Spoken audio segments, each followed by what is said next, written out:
Mana shu videoni bir ko'ring-da. Ko'ryapsiz, chaqaloqga 7 oylik videosini tashlayapman. Ko'ryapsiz, taniyapsiz, bilib turib tiqyapsiz aka. Alloh uchun kechirsangiz bo'ladi. Tekinga xizmat qilamiz aka, tekinga. Aka, Alloh uchun nima qildi? Men jinoyatchi emasman, blackmaillik qilmayapman aka.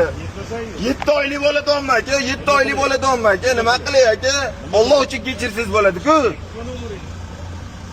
Aka, ko'rayotganingizni qarang, videosini ko'rsatdim, dalil isbot keltirib beraman aka. 7 oylik bo'ladimi? O'zingizga farzandingiz bor-ku. Instagramda mashina ochamiz profilini yurituvchi mazkur yigitning avtomashinasini dan xodimlari qamab qo'yishdi. Nima uchun? Bu yigit Alloh yo'lida mashinada qamalib qolgan bolajonlarni bepul xavfsizlikka chiqaradi. Bundan tashqari u ichki ishlar organi xodimlari hamda tez tibbiy yordam xodimlari tomonidan bo'ladigan chaqiruvlarga ham bepul xizmat ko'rsatadi. Ammo u yigitning avtomashinasini esa aynan mazkur dan xodimi qamab qo'ydi. Ya'ni kim yigitga jarima yozib, avtomashinasini vaqtinchalik saqlash maydoniga joylashtirdi. U chaqiruv bo'lganda aslida tez harakatlanmaydi.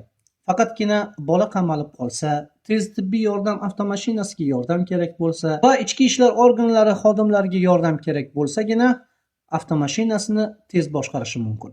Bu dan xodimi esa mana shu vajlarni bila turib, mana shu jihatlarni inobatga olmasdan bu yigitning avtomashinasini jarimaga tortdi va avtomashinasini qamab qo'ydi. Aslida yigit navbatdagi chaqiruvga borayotgan edi. Ya'ni 7 oylik chaqaloq avtomashinada qamalib qolgandi.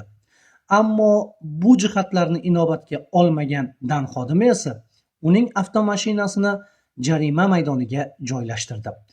Undan tashqari yigitning tushuntirishlariga umuman e'tibor qaratmadi. Siz nima deb o'ylaysiz?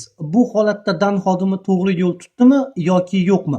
Fikringizni kommentariyada qoldirishingiz mumkin. Bu biz uchun juda muhim. Videoga like bosing, kanalga obuna bo'ling. Eng saralari, eng zo'rlari hali oldinda.